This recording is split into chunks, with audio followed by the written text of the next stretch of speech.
ஸ்ரீமதே ராமானுஜாய நமஹ. சரி, இப்போ நம்ம இந்த ராமானுஜ வித்யா வகுப்புடைய 3வது பாடத்தை பார்க்கணும். இன்னைக்கும் கூட நேர தர்க்கத்துக்கு போக போறது கிடையாது. ஏன்னா போன வாரத்தோட கொஞ்சம் மிஞ்சின பகுதி இருக்கு. ஆக அடுத்த வாரத்துலேருந்து ஃபார்மலா தர்க்கம்னா என்ன அப்படின்றத தமிழ்லயே சுலபமா பார்க்க ஆரம்பிக்கலாம். அப்போ நான் ப்ரெசன்டேஷன் எல்லாத்தையும் ஷேர் பண்ணிடுறேன். இன்னைக்கும் ப்ரெசன்டேஷன் எதுவும் இல்லை. சும்மா இந்த மாதிரி மீமாம்சா சாஸ்திரம் எப்படி பயன்படுறது, அதுக்குள்ள என்ன இருக்கும், நம்ம சம்பிரதாயத்தில் எவ்வளோ பயனுள்ளதாக இருக்கும் இந்த மீமாம்சா சாஸ்திரம் அப்படின்றது தான் பார்க்க போகிறோம். அதுக்கு முன்னாடி போன வாரத்துடைய ரீகேப் அநேகமா நிறைய பேர் படிச்சிருப்பீங்கன்னு நினைக்கிறேன். நான் மேற்கொண்டும் ஒவ்வொரு கிளாஸ் அட்டன் பண்ணா நம்ம மிச்சமுள்ள நாள்ல நம்ம கண்டிப்பா பரிசிரமப்படணும், அதுக்கு உண்டான முயற்சியை செய்யணும். அது பண்ணீங்களா அப்படின்னு கொஞ்சம் இன்னைக்கே பார்ப்போமே. போன வாரத்துல என்ன பார்த்தோம் அப்படின்னா, மீமாம்சா சாஸ்திரம்னா என்ன அப்படின்னு பார்க்க ஆரம்பிச்சோம். அது வேத வாக்கியத்துக்கெல்லாம் எப்படி அர்த்தம் சொல்றது அப்படின்னு விசாரிக்கக்கூடியதுதான் மீமாம்சா சாஸ்திரம். அதுல முக்கியமா முதல்ல என்ன பண்ணாரு ஜெய்மினி, வேதத்தை ஏன் ஒத்துக்கொள்ள வேண்டும் அப்படின்னு வேதத்தினுடைய பிராமாண்யம். பிராமாண்யம் அப்படின்னா பிரமாணமாக இருக்கிற தன்மை. பிரமாணம்னா என்ன, இதை நம்ம 2 வாரம் முன்னாடி பார்த்தோம். முதல் வகுப்புலயே பார்த்துதான் ஞாபகம். பிரமாணம்னா என்னன்னு யார் கான்பிடன்ஸ் இருக்கு? கோவிந்ததாச சுவாமி. பிரமாண உண்மையான அறிவு. பிரமாணம்ங்கிறது உண்மையான அறிவை கொடுக்கக்கூடிய விஷயம். 3 இருக்கு பிரமாணம். தேவரைய சொன்னது 3 தான் இப்ப பார்க்க போறோம் அப்படிங்கிற மாதிரி சொல்லியிருந்தீங்க. இன்னும் நிறைய கூட இருக்கு. பிரத்யக்ஷம், அனுமானம், சப்தம். பிரத்யக்ஷம் புலன்களால தெரிஞ்சுக்கிறோம். சரி, வேற யாருக்காவது ஆய்வு கொடுக்கும். லட்சுமி நரசிம்மன் சுவாமி, பிரத்யக்ஷம்னா என்ன? அது பிரமாணம்னா ஸ்கிரிப்ட், பேசிக்கா அதுதான் மூலம். அந்த மாதிரி அப்படி இல்லை. கோவிந்தாச சுவாமி சொன்னது சரிதான். பிரமா அப்படின்னா சரியான அறிவு, பிரமாணம் அப்படின்னா சரியான அறிவை கொடுக்கக்கூடிய கருவி, அதுக்கு உண்டான கருவி. அதுல 3 பார்த்தோம், பிரத்யக்ஷம், அனுமானம், அதே போல சப்தம் அப்படின்றதுதான் நம்ம பார்க்க போறோம் அப்படின்றதையும் சொன்னேன். நம்மளுடைய சித்தாந்தத்திலையும் இதுதான், ராமானுஜ சித்தாந்தத்திலையும் இந்த 3 தான் பிரமாணங்கள். இதுல பிரத்யக்ஷம்னா சம்பத்குமார் சுவாமி,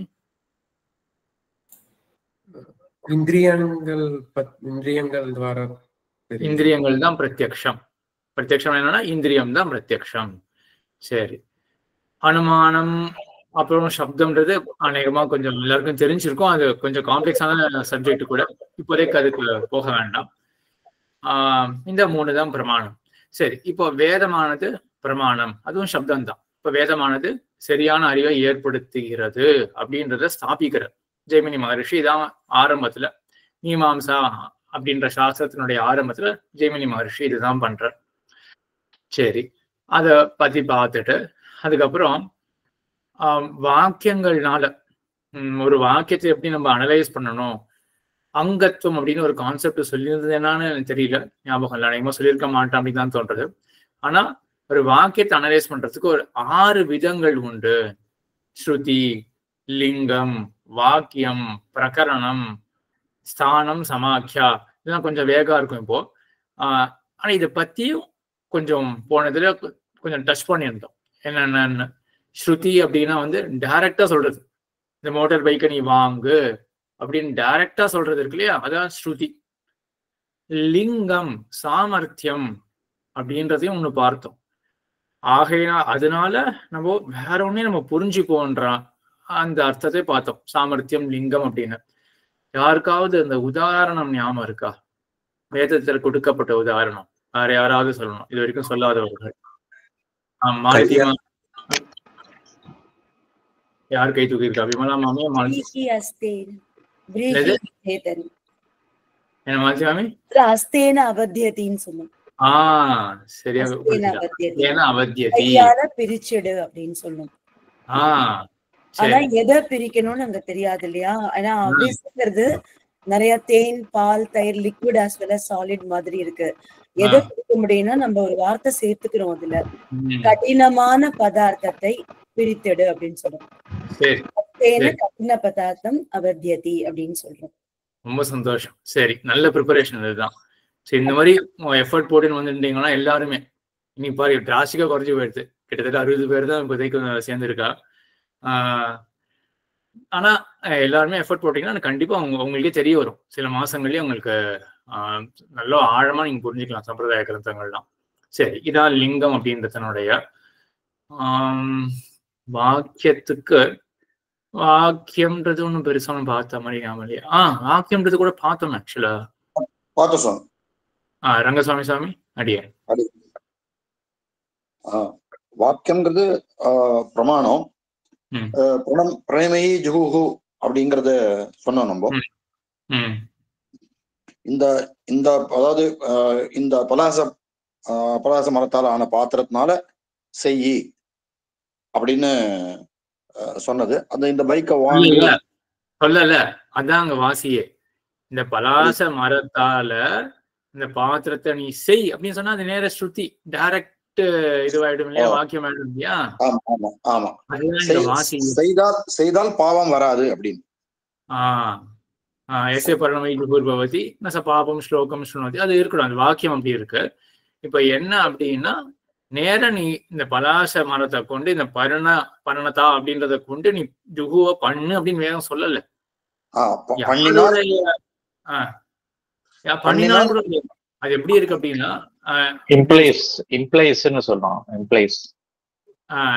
அது அந்த வாக்கியம் எப்படி இருக்குன்னா, யாருடைய ஜுகு அந்த பாத்திரமானது பர்ணத்தால ஆக்கப்பட்டிருக்கோ அவனுக்கு பாப்பம் எதுவும் வராது, அவன் எந்த பாப்ப ஸ்லோகத்தையும் கேட்க மாட்டான். இப்போ செய்யன்னா எதுவும் பக்கத்திலே வரல வேதம். அது நம்ம தான் இப்ப யோசிப்போம், இந்த சென்டென்ஸ் இப்ப எதுக்காக இருக்கு அப்படி நம்ம யோசிக்கணும். எதுக்காக வேதம் என்கிட்ட சொல்லணும்? இப்போ யாருடைய ஜுகு பாத்திரம் வந்து பர்ணத்தால ஆக்கப்பட்டிருக்கோ அவனுக்கு ஒண்ணுமே நடக்காது. இது நம்ம லௌகிக்கமா ஏதோ ஒன்று பார்த்தோம். யாருக்கு வந்து நீ நேரம் இந்த மோட்டர் பைக்கை வாங்கு அப்படின்லாம் சொல்லாம யாருக்கு வந்து இந்த பைக் இருக்கோ அவனுக்கு உண்மையே நடக்காது அப்படின்னு இவரே என்கிட்ட சொல்றாரு அப்படின்னு நமக்கு தோணும் இல்லையா. நம்மள அப்படி எப்படி மாத்தி வச்சுப்போம், பைக்கை வாங்க சொல்றாரா அப்படின்னு நம்ம அப்படியே சென்டென்ஸை மாத்தி வச்சுக்கிறோம் இல்லையா. அதேதான் இங்கேயும் நடக்கிறது.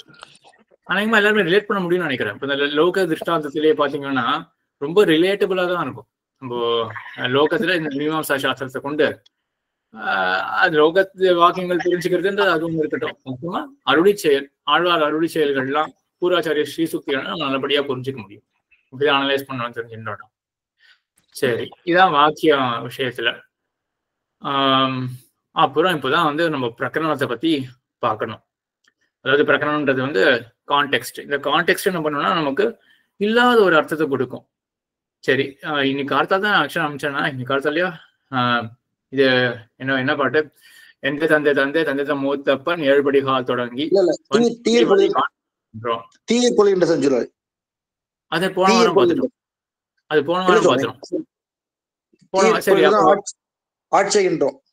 இல்ல அங்கேயே வருது எந்த தந்தை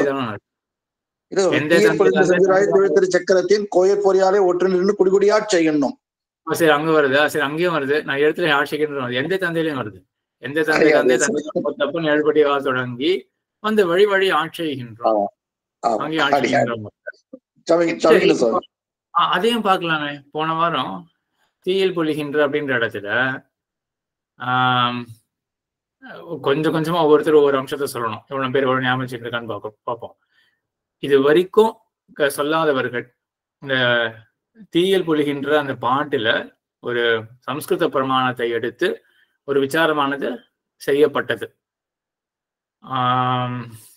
எப்படி அதை பிரிக்கிறது, ஒவ்வொருத்தருக்கும் வாய்ப்பு கொடுக்கணும் சொல்றதுக்கு. எப்படி பிரிக்கலாம்? சரி, கிருஷ்ணன் சுவாமி முன்னாடி கை தூக்கிட்டார். சரி, ஏதாவது ஒரு சின்ன பாகம் சொல்லலாம் சுவாமி. என்ன அங்க கண்ணன் துவாரகையிலிருந்து புறப்படும் போது காவலாளியிடம் யாரையும் உள்ள விட வேண்டாம் என்று ஆணையிடுகிறான். ஆனால் இல்ல அப்படி இல்ல. அவன் கரெக்டா கண்ணனுடைய ஆணை கரெக்டா என்ன சொன்னான்? கண்ணன் வந்து சங்கு சக்கர பொடி இட்டவர்களை மட்டும் உள்ளே விடலாம் என்று ஆணையிடுகிறான்.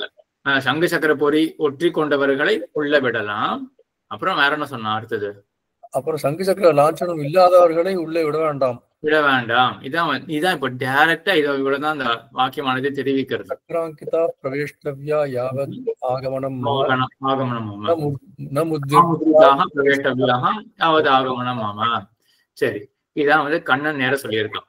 இப்ப வேற யாராவது இப்போ இதுல 2 பாகங்கள் இருக்கு இல்லையா? முதல் பாகத்துல என்ன மாத்தி இருக்க? ஆச்சாரியர் என்ன மாத்துறார்? பெரியவா சன்பிள்ளை என்ன மாத்துறார்? காயத்ரி மாமி சங்கு சக்கரம் லாஞ்சனம் இருக்கவால நிசங்கிதமா உள்ள அனுமதிக்கலாம். இருக்கட்டும், அது ஒரு பாகம் கரெக்டா சொல்லிட்டீங்க. இன்னொருத்தருக்கு இன்னொரு அடுத்த வாய்ப்பு கொடுக்கலாம். சரி, இப்போ நீங்க இன்னும் கொஞ்சம் ரிஃபைண்டா சொல்லுங்க. இதுல வந்து கரெக்டா என்ன ஆட் பண்ணிருக்காரு? பெரியவா சன்பிள்ளை வந்து என்ன பாகத்தை ஆட் பண்ணிருக்காரு? காயத்ரி மாமி நிசங்கிதமா எந்த விதமான இதுவும் இல்லாம அவளை அனுமதிக்கலாம். கரெக்ட், நல்ல கூர்மையா கவனிச்சிருக்கீங்க. சரி, அந்த பாகத்தை தான் ஆட் பண்ணிருக்காரு நிசந்தேகமாக அப்படின்னு. மாமி முடிஞ்ச வரைக்கும் நீங்க இது எடுத்துக்கோங்க. நெத்திக்கு குங்குமம் சரி நல்லதுதான். முடிஞ்ச வரைக்கும் கொஞ்சம் தீர்க்கமா நெத்தியில தான் கொஞ்சம் இதுவா இருக்கும். ஏன்னா நம்ம ஸ்ரீசுக்திகள்லாம் டிஸ்கஸ் பண்றோம் இல்லையா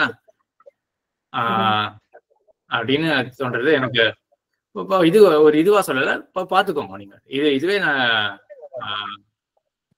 நல்ல ஆழமா பார்க்க ஆரம்பிச்சோம்னா கொஞ்சம் அனுகூலமா இருக்கும். சரி சரி, ரொம்ப சந்தோஷம்.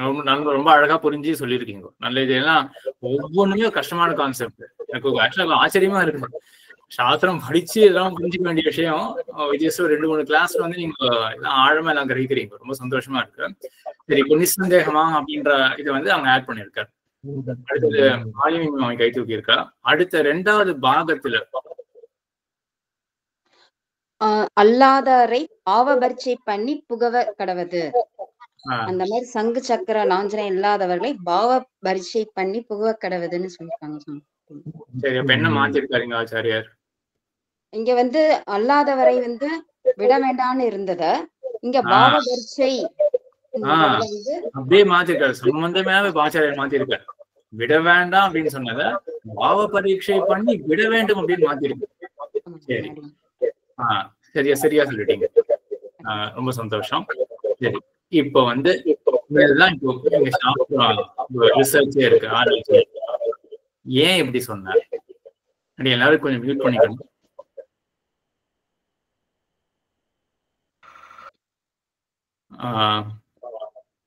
இல்ல ரங்கசாமி வேண்டாம், வேற யாராவது எப்படி இதை ஸ்டார்ட் பண்ணலாம் அந்த அனாலிசிஸ? ஏன் இப்படி சொன்னார்?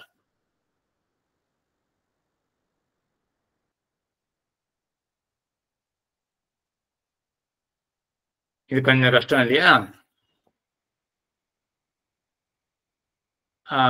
வேற யாருமே இல்லையா?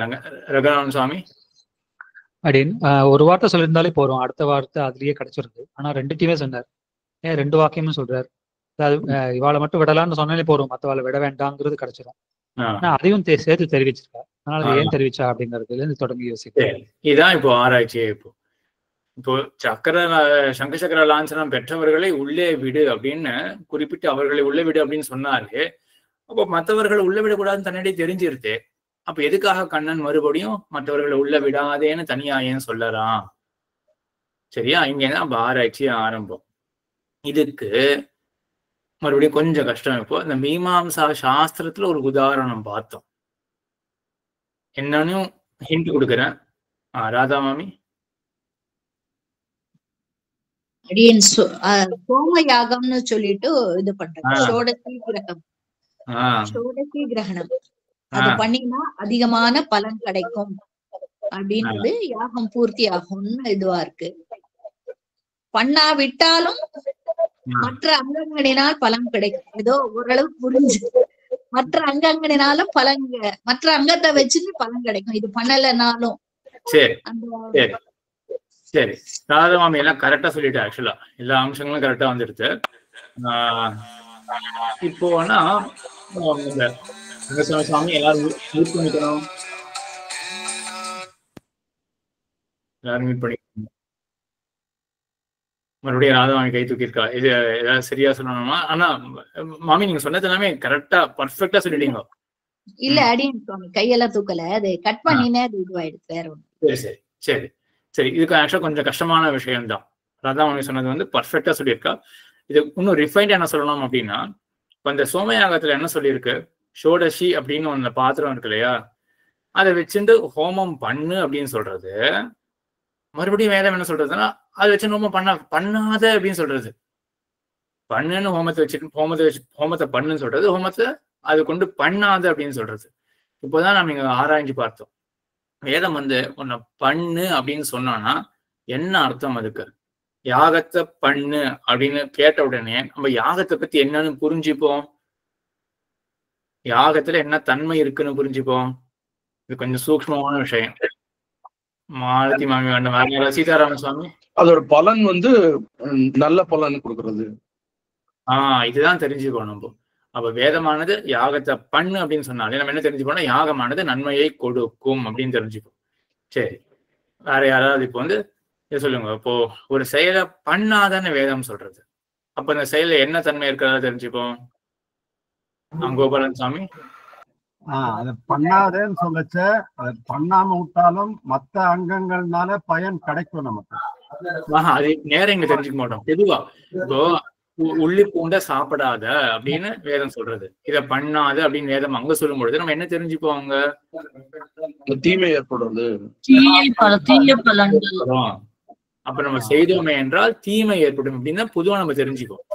இப்போ கிடைக்காது, அது இப்ப இங்க கொண்டு வரும். செய்யணும்னாக்கா பலன் கிடைக்காது, பூர்த்தி ஆகாது. சரி, கரெக்ட், சரியா. இது வந்து யாக விஷயத்துல நம்ம வந்து யாகத்துக்கு வேண்டியது ஒண்ணு இருக்கு, அங்கம் அப்படின்னு சொல்லுவாங்க. யாகத்துக்கு வேண்டியது ஒண்ணு இருக்கு, அதை செஞ்சோம்னால்தான் யாகத்துக்கு பூர்த்தி ஏற்படும், செய்யாமல் போனா யாகத்துக்கு பூர்த்தி ஏற்படாது. சரி, இப்போ அந்த ஷோடசி கிரகம் அப்படின்னு இந்த பாத்திரத்தை கொண்டு ஹோமத்தை பண்ணு அப்படின்னு சொல்லும்போது நம்ம என்ன புரிஞ்சுப்போம், இது பண்ணாதான் யாகம் பூர்த்தி ஆகும் அப்படின்னு புரிஞ்சுப்போம். இப்போ அந்த கிரகத்தை கொண்டு நீ யாகத்தை பண்ணாத அப்படின்னு நம்ம என்ன புரிஞ்சுப்போம், இது பண்ணினோமே என்றால் யாகத்துக்கு தடை ஏற்படும் அப்படின்னா இப்பதான் விரோதம் இருக்கு.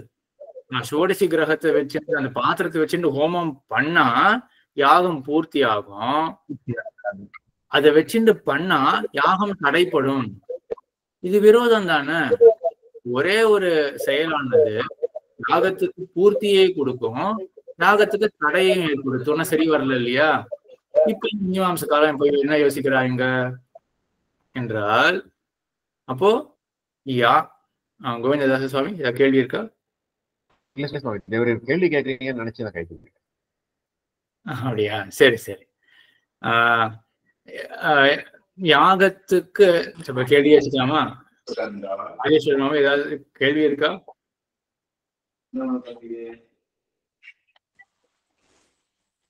இல்ல, நான் ஒன்று பண்றேன், நான் சொல்லிடுறேன். ஏன்னா இதுவே கிட்டத்தட்ட 1/2 மணி நேரம் ஆயிடும் போல இருக்கு. அப்ப இன்னைக்கு பார்க்க வேண்டியதை பார்க்காம போயிடுவோம். நல்ல ஒரு ரீகேப்புக்கு நான் சட்டுன்னு சொல்லிடுறேன் சார். இன்னைக்கு பார்க்க வேண்டிய விஷயம் இருக்கு இல்லையா, அதனால. அப்போ என்னன்னாங்க, யாகத்துக்கு தடை ஏற்படும் அப்படின்ற வாக்கியத்தை அந்த மீமாம்சகன் எப்படி மாத்தி வச்சுக்கிறான் அப்படின்னா, இப்போ நம்ம ஒரு செயல்ல இருந்து நம்மளை தவிர்க்கணும் அப்படின்னு வச்சுப்போமே, செயல இருந்து தவிர்க்கணும் அப்படின்னா என்ன சொன்னா நம்ம தவிருவோம், அந்த செயலை பண்ணாம எப்போ நம்ம மீளுவோம்? இல்ல தமிழ்ல புரியறது எல்லாருக்கும்? யாருக்காவது இந்த தவிருதல் மீளுதல் யாருக்காவது ஏதாவது சந்தேகம் இருக்கா?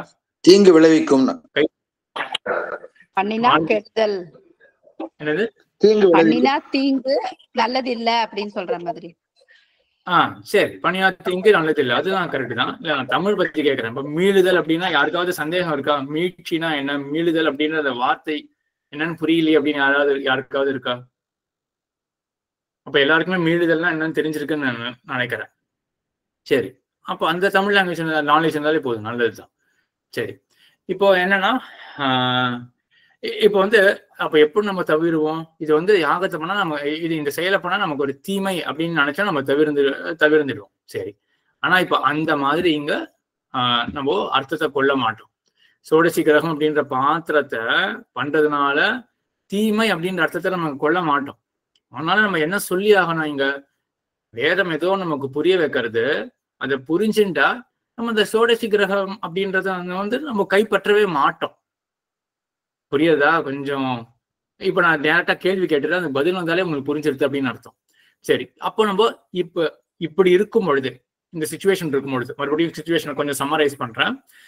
வேதம் இதை நீ பண்ணாத அப்படின்னு சொல்றதுக்கு என்ன தாற்பயம்? இதை நீ பண்ணாத அப்படின்னு வேதம் சொன்ன உடனே நம்ம எப்படி ப்ராசஸ் பண்றோம்? அதை இந்த செயலை பண்ணா எனக்கு தீமை கிடைக்கும் அப்படின்னு புரிஞ்சுட்டு செயல்ல இருந்து மீண்டு வந்துடுறோம் இல்லையா? இதுதான் ப்ராசஸ் ஆக்சுவலா. ஆனா இங்க நீ சோடசி கிரகத்தை பண்ணாத அப்படின்னு வேதம் சொல்றது. சோடசி கிரகம் பண்ணா தீமை கிடைக்கும் அப்படின்னு நம்ம இங்க வச்சுக்க முடியாது. ஏன்னா அதே வேதம் தான் என்ன சொல்லியிருக்கு, சோடசி கிரகத்தை பண்ணுன்னு சொல்லியிருக்கு. ஆக இந்த வாக்கியத்துல இருந்து நம்ம எப்படி அர்த்தத்தை கொள்ளணும் அப்படின்னா, வேதம் ஒண்ணு சொல்றது, எது சொன்னா நான் அந்த சோடசி கிரகத்தை பண்ணாம இருப்பேனோ அது எனக்கு புரிய வைக்கிறது வேதம், இப்படின்னு மட்டும் தான் புரிஞ்சுப்போம். உதாரணத்துக்கு இப்போ உள்ளி பூண்டை சாப்பிடாத அப்படின்னு வேதம் சொல்றது, நம்ம எப்படி புரிஞ்சுப்போம்? அதை இப்போ வேதம் எனக்கு உள்ளி பூண்டு சாப்பிடாம தடுக்கணும் அப்படின்னு வேதத்துக்கு ஆசை. அது என்ன புரிய வைக்கிறது எனக்கு அப்படின்னா, உள்ளி பூண்டு சாப்பிட்டா எனக்கு தீமை ஏற்படும் அப்படின்னு புரிய வைக்கிறது. அப்ப புரிஞ்சதுன்னா நானே சாப்பிடாம தானே இருப்பேன், மீண்டு வந்துடுவேன் இல்லையா? சரி, இப்ப அதே மாதிரி இங்க யோசிக்கணும். சோடசி கிரகம் அப்படி அந்த சோடசி அப்படின்ற பாத்திரத்தை கொண்டு நீ ஹோமத்தை பண்ணாத அப்படின்னு வேதம் சொல்றது. ஆனா பண்ணா தீமை அப்படின்றதுக்கு தாற்பயம் சொல்ல முடியாது, பண்ணா தீமை அப்படின்றது கிடையாது. ஆனா இப்ப வேதம் என்ன சோடசி கிரகம் நீ பண்ணாட்டியும் பரவாயில்ல அப்படின்னு சொல்றதுலதான் வேதத்துக்கு தாற்பயம். எப்படி இருக்கும் பொழுது நம்ம எப்படி அனலைஸ் பண்ணுவோம், இந்த வாக்கியத்துக்கு என்ன அர்த்தம் கொள்ளுவோம்? கொஞ்சம் கஷ்டமான கேள்விதான். இது சொல்லிட்டீங்கன்னா எனக்கு ரொம்ப சந்தோஷமா இருக்கும். சரி, புரிஞ்சுக்கிறீங்க அப்படின்றது. யாரு இது வரைக்கும் கை தூக்காதவர்கள் யாரா? ரங்கராஜன் சுவாமி இது வரைக்கும் எதுவும் சொல்லல. ரங்கராஜன் அதாவது இதுல என்ன புரிஞ்சுக்கணும்னா, அதிகமான பலன் கிடைக்காது அப்படின்னு புரிஞ்சுக்கலாமா இதுல இருந்து? அதாவது பண்ணோம்னா அதிகமான பலன் கிடைக்கும், பண்ணலைன்னா அதுக்கு அதிகமான பலன் கிடைக்காது. சரி, பண்ணானா அதிகமான பலன் கிடைக்கும்ன்றது ஒண்ணு கரெக்டானது அது. ஆனா இங்க பண்ணாத அப்படின்றதுக்கு இன்னும் கொஞ்சம் ஒரு மிஸ்ஸிங் பாயிண்ட் இருக்கு. பண்ணாத அப்படின்றத நம்ம எப்போ ஒரு செயல்ல இருந்து சரி நான் அதுக்கு why should I do this எப்ப நம்ம சொல்லுவோம்? ஒரு செயல் பூர்த்தி ஆயிடுச்சுன்னா, ஒரு செயல் பூர்த்தி ஆயிடுச்சுன்னா ஒன்னு அந்த பதில் வந்தாச்சு கிட்டத்தட்ட. சரி, விமலா மாமிக்கு ஒரு இது கொடுக்கலாம், வாய்ப்பு கொடுக்கலாம். கிட்டத்தட்ட பதில் வந்தாச்சு, ரங்கநாதன் சொல்லியாச்சு. விமலா மாமி இதை கம்ப்ளீட் பண்ணுங்க. இது நம்ம பண்ணாட்டாலும் வேற யாராவது பண்ணிடுவா, முடிஞ்சிடும். சோ நம்ம இது பண்ணாலும் அது நடந்துடும் அப்படிங்கும்போது பண்ணாம. அது ரங்கநாதசாமி சொன்னதும் அதுவும் இப்ப இந்த இடத்துல சொல்லுங்க. அது அப்படியே இங்க இந்த பாத்திரம் வச்சு பண்ணாட்டாலும் மத்த அங்கங்கள்னால கிடைக்க வேண்டிய பலன் கிடைச்சிடும். அவ்வளவுதான். சரியா? இப்போ எல்லாம் சரி, நல்லது, சந்தோஷமா இருக்கு. ஸோ இதெல்லாம் கஷ்டமான கான்செப்ட், நம்ம நல்லா புரிஞ்சுக்கிறீங்க எல்லாரும். ஸோ இது நம்ம பண்ணாத அப்படின்றதுக்கு நம்ம இந்த மாதிரி அர்த்தம் வச்சுருவோம். பண்ணாட்டியும் என்ன, இப்போ பண்ணாதான் வேதம் என்ன எதுக்காக என்ன சொல்றது அப்படின்னா, இது பண்ணாம போனா கூட மத்ததை வச்சுட்டே அந்த யாகமானது பூர்த்தி ஆயிடுமே. சரி, இப்படி இருக்கும் பொழுது இது இல்லாமலே யாகமானது பூர்த்தி ஆயிடுச்சுன்னு தெரிஞ்சு போயிடுது. இப்ப வேதம் என்ன சோடசி கிரகத்தை பண்ணு அப்படின்னு சொன்னா அதுக்கு என்ன தாற்பயம்? உனக்கு அதிகமான பலன் வேணுமா, அப்ப நீ பண்ணு அப்படின்னு அங்க நம்ம அர்த்தத்தை மாற்றி வச்சுக்கிறோம். இப்ப அது அப்படியே எங்க பெரியவாசன்பிள்ளையோட ஸ்ரீசுக்தியை கொண்டு வாங்க, சுலபமாக ஆயிடும். சக்கர லாஞ்சனம் யாருக்கு இருக்கோ அவனை நீ உள்ள வீடு அப்படின்னு பொழுது ஒரு எக்ஸ்ட்ரா அம்சத்தை சேர்த்தார் இல்லையா? சந்தேகமே இல்லாம உள்ள வீடு அப்படின்னு. அங்க அதிகமான பலம் அப்படின்ற மாதிரி இங்க சந்தேகம் இல்லாம உள்ள வீடு அப்படின்னு ஒரு எக்ஸ்ட்ரா அம்சத்தை சேர்த்த.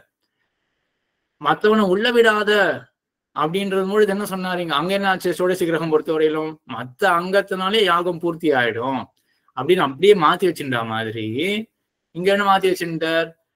உள்ள விடாது அப்படின்னா பாவ பரீட்சை பண்ணி உள்ள விடு அப்படின்னு நீங்க மாத்தி வச்சுட்டு இருக்க.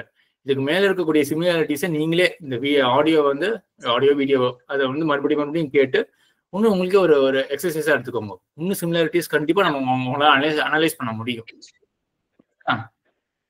சீதாராம் சொன்ன கேள்வி இருக்காது அப்படின்னா, அந்த சங்கு சக்கர லாஞ்சனம் எல்லாம் மற்ற குணங்களாலையும் அவளை தகுதியாரா உள்ள விடணும் அப்படி எடுத்துக்கணுமா? அப்படி இல்லை அப்படிங்க. அதுவும் நல்ல யோசனை தான். ஸோ அது வந்து ஒரு டைரக்ட் சிமிலாரிட்டி. நம்ம வந்து ஷோடசி பார்த்ததுக்கும் இங்கேக்கும். ஆனா இங்க வேற விதமா யோசிக்கணும்.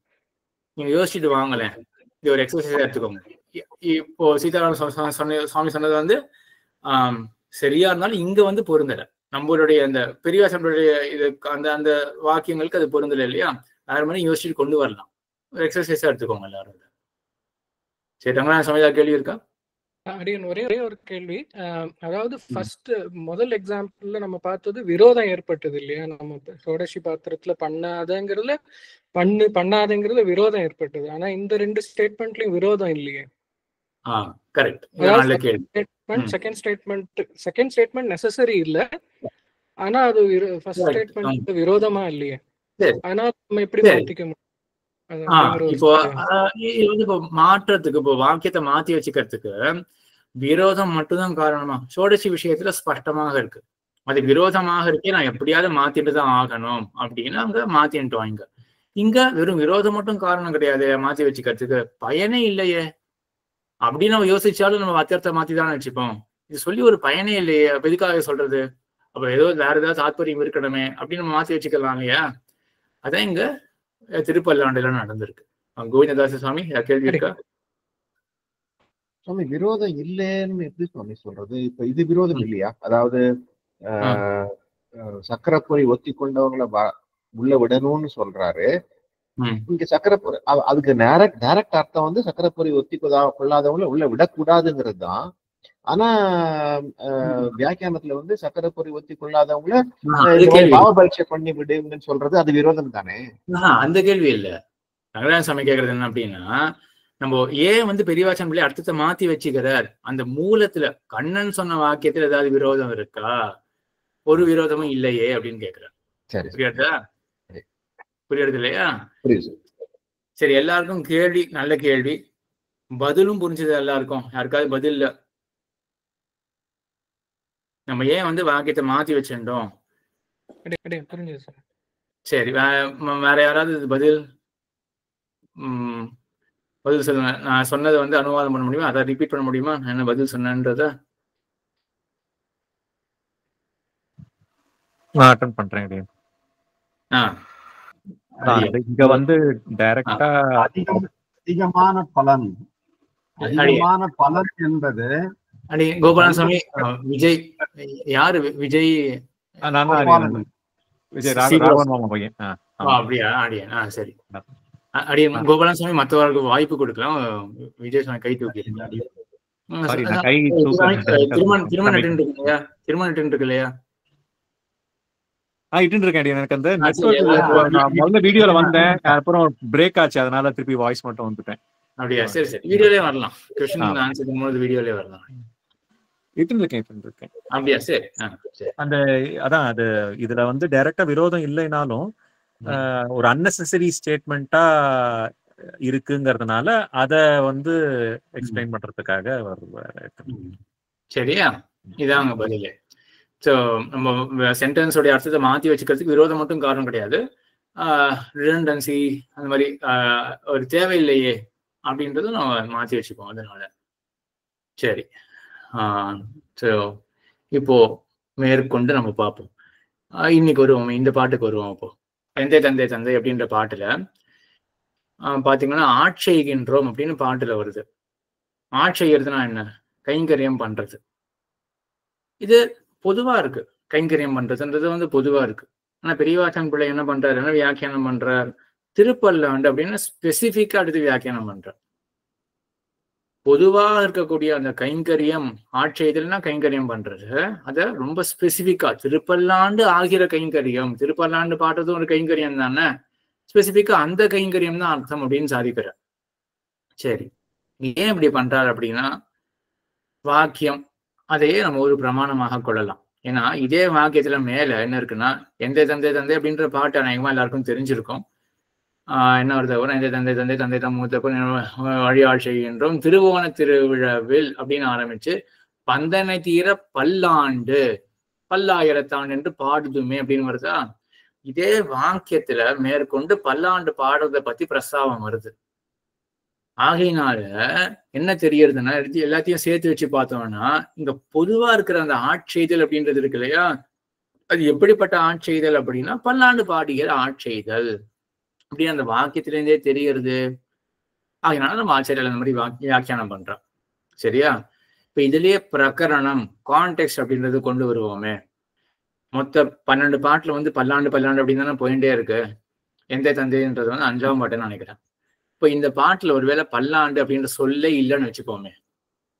ஆனா நமக்கு தெரியும் மொத்த 12 பாட்டு இதுக்கு திருப்பல்லாண்டு அப்படின்னு தான் பெயர். சரியா?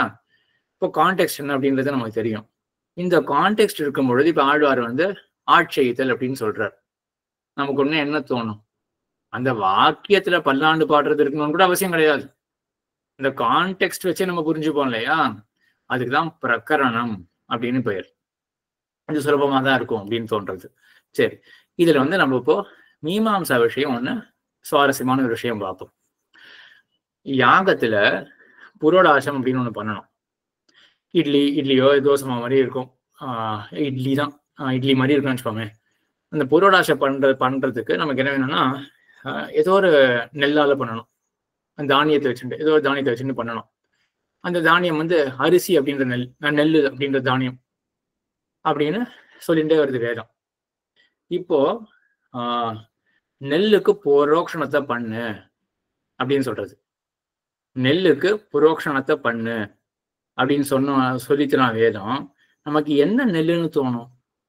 அந்த கான்டெக்ஸ்ட் போயிட்டு இருக்கும் பொழுது எந்த நெல்லை கொண்டு அந்த புரோடாசத்தை பண்றோமோ அந்த நெல்லுக்கு புரோக்ஷணம் பண்ணணும் அப்படின்னு தானே தோணும் எல்லாருக்குமே. ஆனா இப்ப வேதம் சொல்லவே இல்லையே. வேதம் என்ன சொல்லிட்டு, அது ஜென்ரலா சொல்லியிருக்கு, நெல்லுக்கு ஒரு புரோக்ஷணத்தை பண்ணிட்டு அப்படின்னு சொல்லியிருக்கு. ஆனா நம்ம என்ன பண்றோம், பிரகரணத்தை கான்டெக்ஸ்ட் வச்சு நம்ம என்ன மாத்திக்கிறோம், அதை இந்த யாகத்துல புரோடாசத்துக்காக பயன்படுற நெல் அப்படின்னு மாத்தி வச்சுக்கிறோம் இல்லையா. இதுவும் எல்லாருக்கும் புரியும் அப்படின்னு தான் தோன்றுது. இல்ல எதுவும் சந்தேகம் இருக்காதுன்னு நினைக்கிறேன். சரி, இப்போ இந்த யாகத்துல நெல்லு தான் பயன்படுறது. சரியா? வேற ஒரு தானியம் எடுத்துக்கோ, யவஹா அப்படின்ற தானியம். உளுந்துன்னு நினைக்கிறேன், மாஷா தான் உளுந்தா. யவஹான்னு ஒரு தானியம் இருக்கு. சிலடி மாஷா அப்படின்னு நினைச்சுப்போம். உளுந்து அப்படின்னு இன்னொரு தானியம் இருக்கு, மாஷா அப்படின்னு. இதுக்கும் இப்போ யாகத்துக்கு இந்த சம்மந்தமே கிடையாது. ஆனா இப்போ வேதம் சொல்றது உளுந்த புரோக்ஷணம் பண்ணு அப்படின்னு வேதம் சொல்றது. நம்ம எப்படி எடுத்துப்போம் அதை? இங்க மாஷம் அந்த உளுந்து அப்படின்றது சொன்ன அந்த யாகத்துல எங்கேயுமே வரவே இல்லையே. இப்ப நம்ம என்ன பண்ணுவோம், ஏதோ ஒரு உளுந்து தான் எடுத்துப்போம்.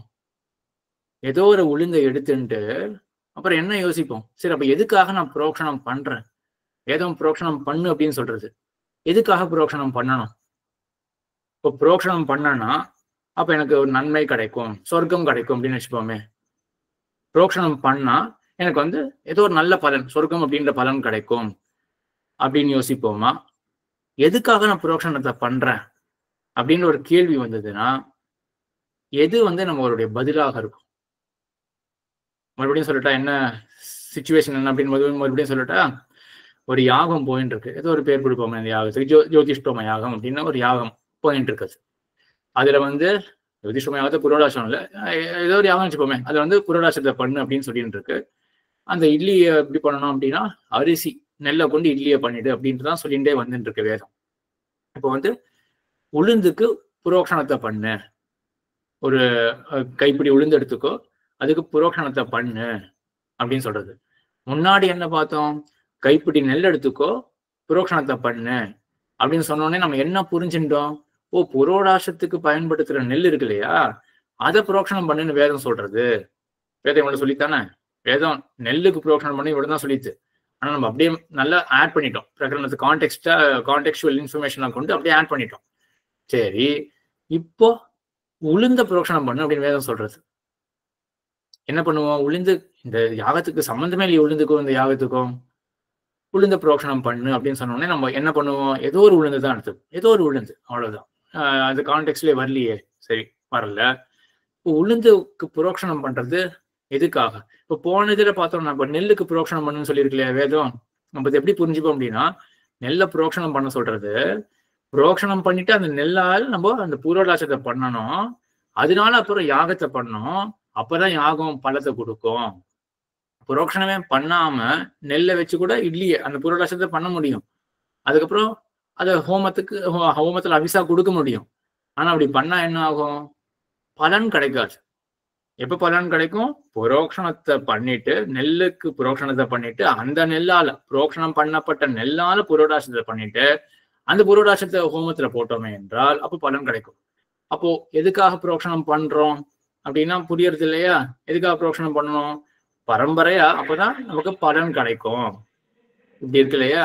சரி, அது புரிஞ்சது சுலபமா. இப்ப நம்ம உளுந்துக்கு வருவோமே, உளுந்த புரோக்ஷணம் பண்ணு அப்படின்னு சொல்றது. இப்ப ஒரு கேள்வி எழுதும் இல்லையா, உளுந்துக்கு நான் ஏன் புரோக்ஷணம் பண்ணணும் அப்படின்னு. சரி, மறுபடியும் இந்த கேள்வியை திருடமா ஆக்கிக்கிறேன். இந்த பதில் நீங்க கண்டிப்பா சொல்றீங்களா அப்படின்றதுக்கு ஒரு மறுபடியும் சொல்றேன். கேள்வி கேட்கறாங்க. நெல்லுக்கு புரோக்ஷணம் பண்ணு அப்படின்னு வேதம் சொல்ல, நமக்கு ஒரு அங்க கேள்வி வருது, எதுக்காக நான் நெல்லுக்கு புரோக்ஷணம் பண்ணணும் அப்படின்னு. என்ன பதில் அதுக்கு? எதுக்காக நெல்லுக்கு புரோக்ஷணம் பண்ணணும்? அப்பதான் யாகம் பூர்த்தி ஆகும் அப்படிங்கிறதுனால. அப்பதான் யாகம் பூர்த்தியாகி பலனை கொடுக்கும். சரியா? அப்படின்னு இருக்கு. சரி, இப்போ அதே கேள்விதான் நீங்க வரும். இப்போ மாசம் அப்படின்னு அந்த உளுந்து இருக்கு. உளுந்துக்கு இப்போ அங்க என்ன வாசி அப்படின்னா, நம்ம நெல்லுக்கு புரோக்ஷணம் பண்றோம். புரோக்ஷணம் பண்ணப்படுற நெல்லு மேல் கொண்டு பயன்பட போறது. உளுந்து எதுக்காக பயன்படணும் இல்லையா? அதனால இது புரோடாசத்துக்கு இந்த உளுந்து, இந்த பர்டிகுலர் ஹோமத்துக்கு புரோடாஸ் உளுந்துல இருந்து பண்ணணும், தான் பயன்படணும், அங்க புரோடாசமாக ஆகணும். சரி, அது ஒரு கனெக்ஷன் புரியுது. கடைசி வரைக்கும் அது அனுவர்த்திச்சுட்டு இருக்கு. நம்ம புரோக்ஷணம் பண்ணப்பட்ட நெல்லு தான் கடைசி வரைக்கும் போகுது. இப்போ வேத நடுவில் என்ன சொல்றது அப்படின்னா, உளுந்துக்கு புரோக்ஷணத்தை பண்ணிடு அப்படின்னு சொல்லும்போது நம்ம என்ன பார்த்தோம்? உளுந்துன்றது வந்து கான்டெக்ட்ல இல்ல, ஏதோ ஒரு உளுந்து எடுத்துக்க போறோம். நம்ம புரோடாசத்துக்கு பயன்படுத்துற நெல்லை எடுத்துக்கிற மாதிரி இவனும் பண்ண முடியாது. ஏதோ ஒரு உளுந்து எடுத்துக்க போறோம். ஆனா நமக்கு தோன்றது இப்போ எதுக்காக புரோக்ஷணம் பண்ணணும்? அப்ப இப்படி வச்சுக்கலாமே, புரோக்ஷணம் பண்ணுன்னு வேதம் சொல்றது இல்லையா? அப்ப இது கண்டிப்பா ஏதோ ஒரு பலன் இருக்கணும். புரோக்ஷணம் பண்ணுன்னு சொன்னதுனாலே நம்ம அதான் முன்னாடியே லாஜிக் பார்த்தோம். வேதம் வந்து இதை செய் அப்படின்னு சொன்னாலே அந்த செயலுக்கு கண்டிப்பா ஒரு நன்மை பயக்கக்கூடிய தன்மை இருக்கும். அப்பதான் நம்ம செயலை செய்வோம். இப்ப இங்க நன்மை என்ன? நம்ம என்ன சொல்லலாம்? சரி, நான் என்ன விரும்புறேன்னு அது கிடைக்கும் அப்படின்னு வச்சுப்போமே, சொர்க்கம் கிடைக்கும் அப்படின்னு வச்சுப்போமே, அப்படின்னு நம்ம யோசிப்போமா? அந்த உளுந்த யாகத்துல பயன்படுத்தணும் இல்லையா? அந்த புரோக்ஷணம் பண்ண உளுந்த யாகத்துல பயன்படுத்தினாதான் அந்த பலன் கிடைக்கும் இல்லையா? மேல உண்மை இல்லையா? நெல்லு தானே பயன்படுத்த போறோம் மேல. இல்ல, இந்த எது யூஸ் பண்ணாலும் தப்பில்லை எடுத்துக்கிறாங்க. என்னது? நெல்லு உருந்து எது யூஸ் பண்ணாலும் தப்பில்லை. சரி, ரொம்ப நல்லா யோசிக்கிறீங்க, கரெக்டா யோசிக்கணும். இப்ப என்ன தெரியுமா, இது வந்து இந்த மாதிரி ஒரு, அப்போ நம்ம வேதம் வந்து நீ இத உளுந்த வந்து புரோக்ஷணம் பண்ணு அப்படின்னு சொன்னதுனாலயே நம்ம என்ன பண்றோம் அப்படின்னா, இப்ப நெல்லை யூஸ் பண்ற மாதிரி நம்ம உளுந்து கூட யூஸ் பண்ணலாம் போல இருக்கே. இப்ப வாசி புரியுறது அவங்களுக்கு. வேதம் நேரம் என்ன பண்ணிருக்கு அப்படின்னா, நெல்லை பயன்படுத்தி புரோடாசத்தை பண்ணு அப்படின்னு சொல்லிட்டு நெல்லை புரோக்ஷணம் பண்ணு அப்படின்னு சொல்றது. அப்ப நமக்கு எந்த சந்தேகமே கிடையாது. ஆனா திடீர்னு வேதம் வந்து என்ன பண்றதுன்னா, உளுந்துக்கு புரோக்ஷணத்தை பண்ணிடு அப்படின்னு சொல்றது. உளுந்துக்கு புரோக்ஷணம் பண்ணினதுனாலே அப்போ உளுந்து மேற்கொண்டு உபயோகம் படணுமோ அப்படின்னு வச்சுட்டு நம்ம என்ன கல்பனம் பண்றோம் அப்படின்னா, இப்போ உளுந்தையும் சேர்த்து நம்ம புரோடாசத்தை சேர்த்துடலாமா, அதை கொண்டு புரோடாசம் பண்ற மாதிரி நமக்கு ஆப்ஷன் கொடுக்கறதா வேதம். ஒண்ணு நெல் வச்சுன்னு பண்ணலாம், புரோட இல்லாட்டி உளுந்து வச்சுன்னு பண்ணலாம் அப்படின்னு 2 ஆப்ஷன் வேதம் கொடுக்கு. இது ஒரு ஸ்ட்ரீம் ஆஃப் அனாலிசிஸ், இப்படி கொள்ளலாம் அப்படின்னு. சரியா? இதுல வந்து கொஞ்சம் விகல்பம் தோஷம் அப்படின்லாம் வரும். நல்லா யோசிக்கிறீங்க, நல்லது, ரொம்ப நல்லது. ஸோ எனக்கு என்ன தெரியுது அப்படின்னா, உங்களுக்கு எல்லாருக்கும் இன்ட்ரெஸ்டிங்காகவும் இருக்கு, இங்க வந்து அதை ஃபாலோவும் பண்றீங்க அப்படின்றது தெரியாது. சரியா? ஆனா இதுல வந்து விகல்பம் அப்படின்ற ஒரு தோஷம் வரும். அது இல்லாமல் இப்போ நம்ம கேள்வி என்ன இருக்கு? உளுந்த புரோக்ஷணம் பண்ணணும், அந்த புரோக்ஷணம்ன்ற செயலுக்கு என்ன பலன், எதுக்காக பண்ணணும் அப்படின்னு கேள்வி வரும்பொழுது, சொர்க்கம் இது பண்ணா எனக்கு சொர்க்கம் கிடைக்கும், இது பண்ணா எனக்கு ஏதோ ஒரு நான் என்ன நினைக்கிறேன்னு நல்ல பலன் எனக்கு கிடைக்கும் அப்படின்னு அவுட் ஆஃப் த கான்டெக்ஸ்ட் நம்ம யோசிக்க மாட்டோம். நம்ம என்ன பண்ணுவோம் அப்படின்னா, உளுந்த நான் புரோக்ஷணம் பண்றேன், புரோக்ஷணம் அப்படின்றது ஒரு செயல் தானே, அந்த செயலை பண்ணாதான் நான் ஹோமத்தை கொடுக்க போறேன் இல்லையா? ஹோமத்தை கொடுக்கும் பொழுது நான் வந்து குளிச்சுட்டு தான் ஹோமம் பண்ணணும், இல்லாட்டி பக்கத்துல தேங்காய் உடைச்சிட்டு தான் ஹோமம் பண்ணணும் அப்படின்னு வச்சுக்கோமே. அந்த மாதிரி விதி இருக்குன்னு வச்சுக்கோமே. எதுக்காக தேங்காய் உடைக்கிறோம் அப்படின்னு கேள்வி வந்ததுன்னா என்ன சொல்லுவோம் நம்ம? அப்பதான் ஹோமம் பூர்த்தி ஆகும் அப்படின்னு சொல்லுவோம் இல்லையா? அப்போ ஹோமம் பண்றதுன்றது ஒரு செயல், அந்த செயல் எப்போ பூர்த்தி ஆகும்னா இன்னொரு செயலை பண்ணோம்னா தான் இந்த செயல் பூர்த்தி ஆகும். அப்படின்றது நோக்கத்துல இருக்கு இல்லையா? அதாவது நம்ம வைதிக இதுல கர்மங்கள்ல அந்த மாதிரியும் இருக்கு இல்லையா? இப்ப அதே ஸ்தானத்துல இப்ப கொண்டு வரணும். அது இந்த ஹோமம்ன்ற செயல் இப்ப பூர்த்தி ஆகும்னா தேங்காய் உடைக்கிற மாதிரி உளுந்துக்கு புரோக்ஷனம் பண்ணாதான் ஹோமம் அப்படின்ற செயல் பூர்த்தி ஆகும். சார் அப்போ ஹோமம்ன்ற செயல் இப்போ என்ன பலன்? உளுந்துக்கு புரோக்ஷனம் பண்றதுக்கு என்ன பலன் நம்ம போய் யோசிக்கிறோம்? கான்டெக்ஸ்ட பாக்குறோம். ஏதோ ஒரு ஹோமம் சொல்லப்பட்டு இருக்கு. ஸோ அந்த ஹோமத்துக்கு பூர்த்தி அப்படின்றதுதான் பலன் அப்படின்னு கான்டெக்ஸ்டோட யோசிக்கிறோமே ஒழிய அவுட் ஆஃப் கான்டெக்ஸ்டா அப்போ இந்த உளுந்துக்கு புரோக்ஷனம் பண்ணா எனக்கு சொர்க்கம் கிடைக்கும், இல்லாட்டி நான் விரும்பின பலன் கிடைக்கும் அப்படின்னு நம்ம வேற எதுவும் திங்க் பண்ணல. கொஞ்சம் ரொம்ப கஷ்டமான விஷயத்தை நீங்க எடுத்து சொல்லிட்டேனோ. விஜயநாத சாமி ஏதாவது கேள்வி இருக்கா? இல்ல இது பார்ட் ஆஃப் ப்ராசஸ் நினைச்சுக்கலாமா? அங்கமா இருக்கு அப்படின்னு நினைச்சுக்கிறோம் இல்லையா நம்ம? அதுவே தான், கரெக்ட் தான், கரெக்ட். நம்ம புரிஞ்சுட்டீங்கன்னு அர்த்தம். அப்ப இதுவும் ஒரு அங்கம் தான், சரியா? அப்ப என்னன்னா இப்ப நம்ம சந்தியாவந்தனம் அப்படின்னு பண்றோம் இல்லையா? சந்தியாவந்தனம் வந்து அர்க்கிய பிரதானம் அப்படின்றதுதான் முக்கியமானது. சந்தியாவந்தனம் பண்ணிட்டு அப்படின்னு கேட்டா நான் அர்க்கிய பிரதானம் பண்ணிட்டேன் முடிஞ்சு போச்சு அப்படின்னு நம்ம யாரும் சொல்றது கிடையாது. ஏன்னா அந்த அர்க்கிய பிரதானம்ன்றது எப்போ கம்ப்ளீட்டா ஆகும்? ஆச்சமனம் தொடங்கி எல்லாமே பண்ணாதான் அர்க்கிய பிரதானம் பூர்த்தி ஆறுது. அதே போல இந்த ஹோமத்தை பண்ணிட்டே அப்படின்னா நான் வந்து இந்த இட்லி புரோட்டாசத்தை பண்ணிட்டேன், அக்னியில போட்டேன், ஹோமம் முடிஞ்சு போச்சு அப்படின்னு சொல்ல முடியாது. பக்கத்துல உளுந்துக்கு நீ புரோக்ஷனம் பண்ணியா அப்படின்னு கேள்வி வரும். ஏன்னா அதுவும் வேண்டிய ஒரு அங்கம். தேங்காய் உடைக்கிறது சுலபமான எக்ஸாம்பிள் அப்படின்னு நினைக்கிறேன். இப்படி வச்சுப்போமே. இப்போ ஹோமத்தை பண்ணு அப்படின்னு ஹோமத்தை பத்தி சொல்லிகிட்டே வருது. தேங்காய் உடைச்சிடு, பக்கத்துல தேங்காய் உடைச்சிடு அப்படின்னு சொன்னா தேங்காய் உடைக்கிறது எதுக்காக நமக்கு தோணும்? அப்ப தேங்காய் உடைச்சா தனியா சொர்க்கம் அப்படின்னு கிடைக்கும் அப்படின்னா நம்ம புத்தி யோசிக்காது. சட்டு நம்ம என்ன யோசிப்போம்? அவுட் ஆஃப் கான்டெக்ட் யோசிக்க மாட்டோம். என்ன யோசிப்போம் அப்படின்னா தேங்காய் உடைச்சோம் என்றால் அப்பதான் இந்த ஹோமமானது பூர்த்தி ஆகும் அப்படின்னு யோசிப்போம் இல்லையா? குட் பிகினிங்னு சொல்லுவாள்ல, அந்த மாதிரி நல்ல தொடக்கம் அப்படின்னு தான் தேங்காய் உடைக்கிறது நம்ம செய்வோம். ஒரு நல்லபடியா நடக்கணும் அப்படின்ற ஒரு எண்ணத்தோட நம்ம தேங்காய் உடைப்போம். அதே மாதிரி இந்த உளுந்து செய்வதும் இது புரோட்சனம் செய்யும் போது நம்ம யாகம் நல்லபடியா நடந்து முடியணும் அப்படின்ற ஒரு எண்ணத்தோட செய்யும். அது அப்போ கான்டெக்சுவலா தான் நம்ம யோசிப்போமே ஒழிய நம்ம வந்து இப்போ உளுந்து ஏன் பண்ற தேங்காயம் உடைக்கணும் அப்படின்னா 2 நாள் கழிச்சு எனக்கு வேற ஏதாவது ஒரு பலன் கிடைக்கணும், அதுக்காக தான் தேங்காய் உடைக்க சொல்றது வேதம் அப்படின்னு நம்ம வந்து அவுட் ஆஃப் கான்டெக்ட் நம்ம யோசிக்க மாட்டோம். அப்படின்னா இப்போ நம்ம மனசுல என்ன இருக்குன்னா அந்த ஹோமத்தை எப்படி பண்ணணும் அப்படின்னு நம்ம மனசுல ஓடின்னு இருக்கு. அப்போ தேங்காவை உடை அப்படின்னு சொன்னா தேங்காய் ஏன் உடைக்கணும் அப்படின்ற கேள்விக்கு என்ன பதிலாக நமக்கு தோணும்? பதில் என்ன வரும் நமக்கு? அப்பதான் ஹோமம் பூர்த்தி ஆகும் அப்படின்னு தான் பதில் நமக்கு வரும். சரியா? இதுல கேள்வி வர்தினி மாமியா அடியன் கீர்த்தி வாசம் போட்டிருக்கு.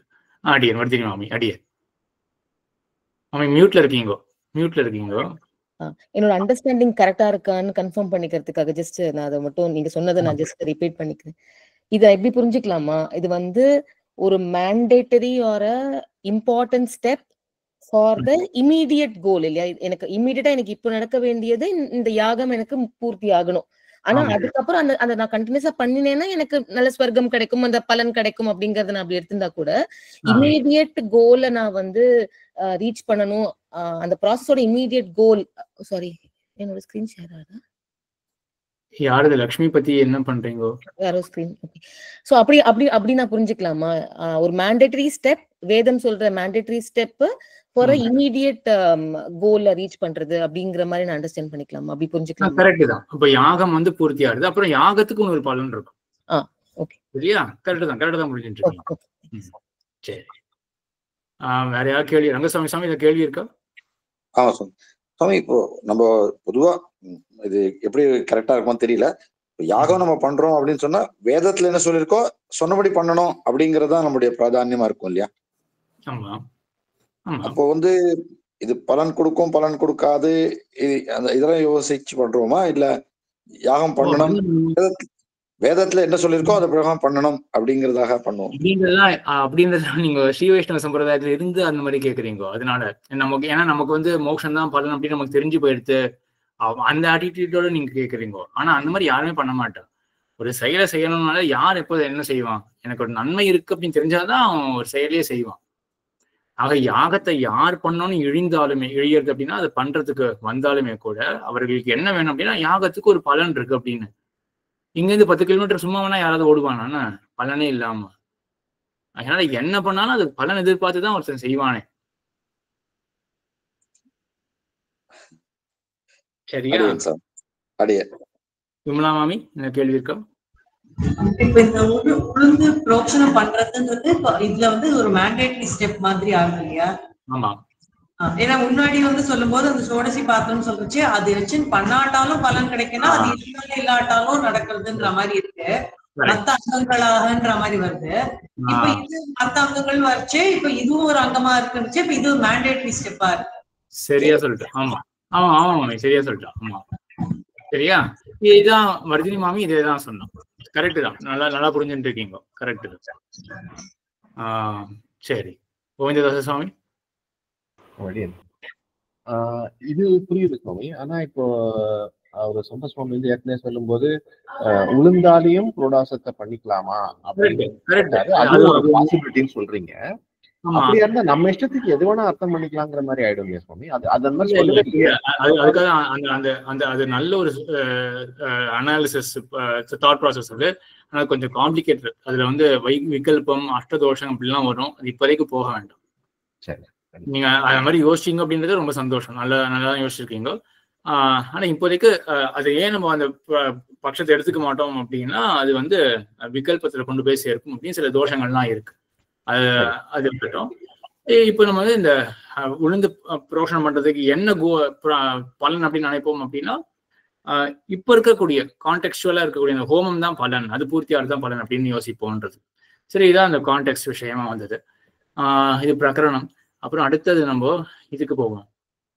ஸ்தானம்னு ஒண்ணு இருக்கு. அது இப்போ வரைக்கும் வேணா சமாக்கியா அப்படின்னு ஒண்ணு இருக்கு. அது ரொம்ப இன்ட்ரெஸ்டிங்கா இருக்கும். அதை நம்ம பார்ப்போமே. இப்போ சமாக்கியா அப்படின்னா பெயர்.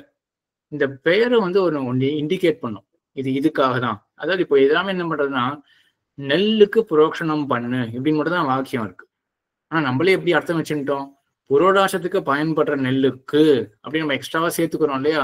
இதே மாதிரிதான் நம்ம வந்து அந்த அஸ்தேன அவத்யதி அப்படின்னு இடத்துல நம்ம என்ன சேர்த்துட்டோம், கடின பதார்த்தத்தை அப்படின்னு நம்மளே சேர்த்துட்டோம் இல்லையா? ஸோ இதுக்கெல்லாம் தான் இந்த கான்டெக்ஸ்டோ அந்த லிங்கம் அந்த சாமர்த்தியம் அதெல்லாம் வந்து பயன்படுறது. சரி, இப்போ இதே போல சமாக்கியான பெயர் ஒரு பாகம் வேதத்துல அதுக்கு ஆத்வரியவம் அப்படின்னு பெயர் கொடுக்கப்படுறது. அத்வரி அப்படின்னு ஒரு ரித்விக் அப்படின்னு சொல்லுவான். அத்வரின்னு ஒருத்தர் இருக்கான். ஆத்வரியவம் அப்படின்னா அவனால செய்யப்படக்கூடியது, அதுக்கு ஆத்வரியவம் அப்படின்னு பெயர்.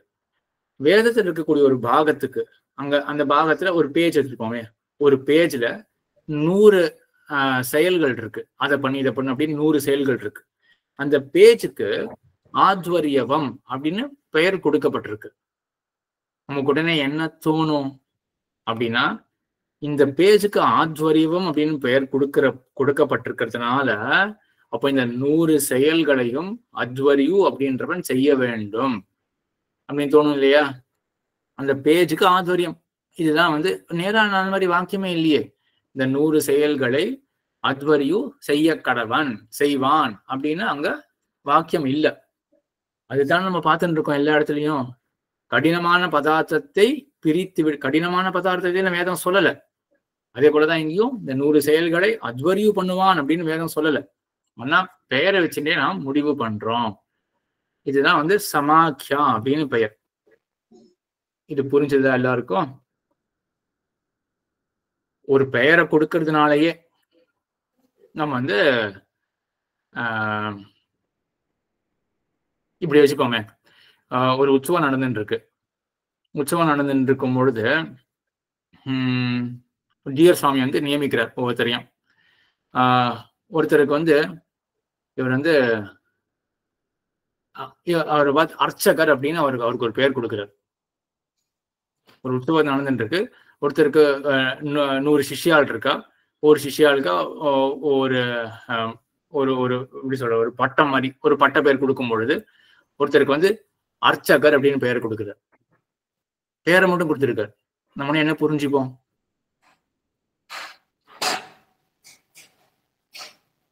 ஒரு அர்ச்சகர் பண்ண வேண்டியதெல்லாம் இவர் பண்ணுவார் அப்படிங்கிறதுக்காக அர்ச்சனை செய்யணும் அப்படின்றது புரிஞ்சுக்கணும் இல்லையா? இவர் வந்து சொல்லவே இல்லையே, இவர் அர்ச்சனை செய்ய வேண்டும் அப்படின்னு தனியா சொல்லவே இல்லை. வாக்கியத்தை அவர் விதிக்கவே இல்லை. அவர் என்ன பண்ணியிருக்கார், இவருக்கு அர்ச்சகர் அப்படின்ற ஒரு பெயரை மட்டும் கொடுத்திருக்கார். அப்ப பெயர் கொடுத்ததுனாலயே இந்த பெயருக்கு ஒரு அர்த்தம் இருக்கு. அப்ப ஏன் இவருக்கு இந்த பெயரை கொடுக்கணும் அப்படின்றத வச்சு நம்ம யோசிக்கணும் இல்லையா? இதேதான் கான்செப்ட் இங்கேயும் இப்ப ஆயிருக்கு. அந்த ஒரு பேஜுக்கு ஆத்வரியவம் அப்படின்னு பெயர் கொடுத்ததுனாலயே அந்த பேஜ்ல 100 ஆக்ஷன்ஸ் இருக்கு, 100 செயல்கள் இருக்கு. அத்வரிவால செய்யப்பட வேண்டியது அப்படின்ற அந்த பேஜுக்கு பெயர், அவ்வளவுதான். அப்படி இருக்கும்போது நம்ம என்ன உண்மையா புரிஞ்சுருவோம், அப்போ இங்க இருக்கக்கூடிய அந்த 100 ஆக்ஷன்ஸும் அத்வரியும் செய்ய வேண்டும் அப்படின்னு நேர விதிவாக்கியம் இல்லாமல் போனாலும் கூட நம்ம அந்த மாதிரி புரிஞ்சுப்போம். சரி, இது இப்ப சம்பிரதாயத்து ஒரு விஷயம் சொன்னா ஒண்ணுமே புரியும் அப்படின்னு தோன்றது.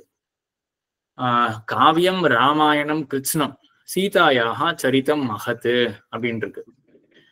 ராமாயணத்துல யாரை பத்தி அதிகமா பேசப்படுறது, யார் அதிகமா பேசப்படுறார் அப்படின்னா, ராமாயணம் அப்படின்ற அந்த கிரந்தத்துக்கு, அந்த புஸ்தகத்துக்கு அந்த கிரந்தத்துக்கு என்ன பெயர்னா ராமாயணம். ராமனுடைய அயனம் சரித்திரம் அப்படின்னு பெயர் இருக்கு. சரியா? அப்போ லைப்ரரிக்கு போயிட்டு ஒருத்தர் புஸ்தகத்தை எடுக்கிறார். எடுத்த உடனே அங்க டைட்டில் இருக்கு, ராமாயணம் அப்படின்னு இருக்கு. ராமர்னா யாருன்னு எல்லாருக்குமே தெரியும். அப்போ இந்த புஸ்தக டைட்டில் பாக்குற ராமாயணம் அப்படின்னு பாக்குறாரு. அவர் உடனே என்ன புரிஞ்சுப்பார், இந்த கிரந்தத்துல ராமனை பத்தி சொல்லப்படுறது அப்படின்னு. இப்ப தனியா அதுக்கு ஒரு வாக்கியம் தேவை கிடையாது. அந்த டைட்டில்லையே this book is about Rama அப்படின்னு சொன்னா தனி வாக்கியம் அது. சரியா? ராமாயணம் அப்படின்னு பார்த்த உடனே என்ன நமக்கு தட்டுன்னு தோணும் அப்படின்னா, ராமனை பத்தினது இந்த இது அப்படின்னு. அப்ப பெயர் இருக்கிறதுனாலே நம்ம என்ன வச்சுட்டோம், அது ராமனை பத்தி பேசக்கூடியது அப்படின்னு. ஆனா இத காட்டிலும் டைரக்டாவே வாக்கியம் இருந்ததுன்னா அது பிரபலமானது. இந்த கிருஷ்ணம் காவியம் ராமாயணம் கிருஷ்ணம் அப்படின்னு சொல்லிட்டு அது எப்படிப்பட்டதுன்னா, மொத்தமான ராமாயணமே சீதாயாக சரிதம் மகத்து, சீதா பிராட்டியினுடைய மகத்தான சரித்திரத்தை சொல்ல வந்தது அப்படின்னு இருக்கு. இப்போ யோசிச்சு பாருங்க, டைட்டில்ல ராமாயணம் அப்படின்னு இருக்கு, பெயர் இருக்கு. சோ பெயரை மட்டும் இருக்குன்னா நம்ம என்ன புரிஞ்சுட்டு இருக்கோம், இது வந்து ராமனை பத்தி சொல்லக்கூடிய புஸ்தகம் அப்படின்னு புரிஞ்சுட்டு இருக்கோம். டைட்டில் இப்படி போட்டுட்டு கீழே சின்ன ஃபாண்ட்லயோ இல்லாட்டி பெரிய ஃபாண்ட்லயோ ஏதாவது அதே ஃபாண்ட்லயோ சைஸ்லயோ என்ன போட்டிருக்கா அப்படின்னா, சீதாவுடைய சரித்திரத்தை சொல்லக்கூடியது அப்படின்னு போட்டிருக்கா. நம்ம இப்ப என்ன புரிஞ்சுப்போம் அந்த புக்கை பார்த்து, அது நேர சீதாவுடைய சரித்திரத்தை சொல்லக்கூடியது அப்படின்னு தான் புரிஞ்சுப்போம் நம்ம. சரியா? ஆனா அந்த வாக்கியம் மட்டும் இல்லைன்னு வச்சுப்போமே, அப்ப நம்ம என்ன புரிஞ்சுட்டு இருப்போம், வெறும் அந்த பெயரை வச்சு என்ன புரிஞ்சுட்டு இருப்போம், இது ராமனை பத்தி சொல்ல வந்த கிரந்தம் அப்படின்னு புரிஞ்சுட்டு இருப்போம் இல்லையா? சரியா? இதுதான் வந்து சமாக்கியா அப்படிங்கிறது வந்து பெயர். அதை காட்டு என்ன ரகுராமன் சுவாமி கேள்வி இருக்கு. அப்படின்னா ஏன் ராமாயணம்னு பேர் வைக்கணுங்கிற கேள்வி. அப்ப ஏன் இது ஒரு நல்ல கேள்வி. இப்போ அப்ப தாயாரை பத்தி தான் பேச போறது அப்படின்னா, ராமாயணம் அப்படின்றது பெயர், அதுக்கு ஏதாவது நம்ம ஒரு இதுதான் சொல்லுவா சார்த்தக்கியம் சொல்லி ஆகணும் அப்படின்னு. பெயரே வச்சிருக்க வேண்டாமே என்றால், இங்க ஆச்சாரியாலாம் சொல்லக்கூடிய பதில் என்ன அப்படின்னா, தாயாரை சொல்லும் பொழுது கூடவே சேர்ந்து இவரை பத்தியும் சொல்றது விசேஷணமாக அப்படின்னு சொல்லுவா. சொல்ல வேண்டியது தாயார் தான். தாயார் எப்படிப்பட்டவள் அப்படின்னா, இவனுக்கு மனைவியாக இருந்தவள் அப்படின்னு சொல்லும் பொழுது இவன் சொல்லிதானே ஆகணும், ராமபிரான் சொல்லிதானே ஆகணும். அப்ப பெயர் வச்சதுக்கும் அங்க ஒரு சார்த்தக்கியம் வந்துடுறது. அவனா கேள்வி என்னன்னா, கிரந்தத்தை பார்த்தோம்னா யாரு இது முக்கியமாக தெரிகிறார்கள் அப்படின்னு வாக்கியம் இல்லாம போனால், வெறும் பெயர் மட்டும் இருந்தது என்ன நமக்கு என்ன தோணும் அப்படின்னா, ராமனை பற்றினது கிரந்தம் அப்படின்னு தோணும். அதை காட்டிலும் பிரபலமாக இப்ப என்ன இருக்கு அப்படின்னா, நேர வாக்கியமே இருக்கு, தாயாருடைய பெரிய சரித்திரம் இது அப்படின்னு. கிருஷ்ணன் சுவாமி. அடியன் சுவாமி கொஞ்சம் கஷ்டமா தான் இருக்கு எனக்கு, புரிய அப்படியே ராமாயணம்னு பேர் வச்சுட்டு இப்படியே ஆப்போசிட்டா சொல்லணும். அந்த விளக்கம் ஓகே. இன்னொன்னு கூட கேள்விப்பட்டிருக்கேன், ராமர் சீத்தை இல்லாம இருக்க மாட்டார், ரொம்ப கஷ்டப்படுவார் அப்படின்ட்டு. ஏன்னு புரியல சுவாமி. இப்போ இந்த சமாக்கியா வந்து ஏன் அப்படின்றது வந்து சமாக்கியா ஏன் புரியலையா? ஆமா, என்ன பார்த்துன்னு வந்துட்டு இருக்கோம் அப்படின்னா, ஒரு லிங்கம் அப்படின்றது அங்க ஆரம்பிச்சோம், சாமர்த்தியம் அப்படின்னு ஒண்ணு இருக்கு. நேர வேத வாக்கியம் டைரக்டா சொல்றதுலாம் பெஸ்ட், ஒரு கன்ஃபியூஷனே எல்லாம் அப்படியே எடுத்துட்டுலாம். ஆனா அங்கங்க எல்லாமே நேரெல்லாம் சொல்லிட்டு இருக்காது வேதம். நம்ம கொஞ்சம் ஏதாவது ப்ராசஸ் பண்ணி நம்ம வேற ஏதாவது சேர்த்துக்கணும். சரியா? இப்படின்றத நம்ம பார்த்துன்னே வந்துட்டு இருக்கோம். இப்படி இருக்கும் பொழுது இப்போ 100 செயல்கள் இருக்கு. அந்த செயலை இவன் அது ஹோதா அப்படின்னு ஒரு ரித்விக் இருக்கான். இவன் இந்த 100 ஒரு 10 செயல் வச்சுக்கோங்க. இந்த 10 செயலை இவன் செய்ய கடவன் அப்படின்னு நேர வேத வாக்கியம் இருக்குன்னு வச்சுக்கோமே. இத கன்ஃபியூஷனே இல்லையே. இந்த 10 செயலை இவன் பண்ண கடவன், இவன் பண்ணுவான், பண்ண வேண்டும் அப்படின்னு நேர கன்ஃபியூஷன் இல்லாம வேத வாக்கியம் இருக்கு. ஆனா அடுத்த பேஜுக்கு போனா அந்த 10 செயல், அடுத்த பேஜ்ல வந்து 10 செயல்கள் படிக்கப்பட்டிருக்கு. யாரு பண்ணணும் அப்படின்னு சொல்லவே இல்லை. ஆனா அந்த பேஜுக்கு அந்த பகுதிக்கு என்ன பெயர் அப்படின்னா ஆத்வரியவம் அப்படின்னு பெயர். அத்வரியுவாலே செய்யப்பட வேண்டியது அப்படின்னு அதுக்கு பெயர் இருக்கு. நம்ம என்னன்னு புரிஞ்சுப்போம். போன இது புரியுது. ராமாயணம்னு பேர் வச்சுட்டு சீதையை பத்தி சொல்லப்படுகிறது இங்க பிரதானமா அப்படிங்கிறது அது சொல்லப்படுறது ஏன் பிரதானமான இல்ல. உங்க விஷயம் அப்படின்னா ஒரு அடியன் வேணுகோசம் மீட் பண்ணிக்கலாம். இல்ல கேள்வி இருந்தா மட்டும் அந்த யாருக்கு அந்த திறமை இருக்கோ அவ அதான் செய்ய வேண்டும் அப்படின்னு சொல்ல வருதா? இல்ல அப்படி கிடையாது. யார் அத்வரியுவோ ஸ்பெசிபிக்கா பேரே வந்து அத்வரியோ, அந்த அந்த அந்த பேஜுக்கு என்ன பெயர் கொடுக்கப்பட்டிருக்கு? ஆத்வரியவம் அப்படின்னு பெயர் கொடுக்கப்பட்டிருக்கு. அந்த ஆத்வரியோன்றவன் டேலண்டட் பர்சன்னா அது அந்த 100 செய்ய திறமை உள்ளவனா?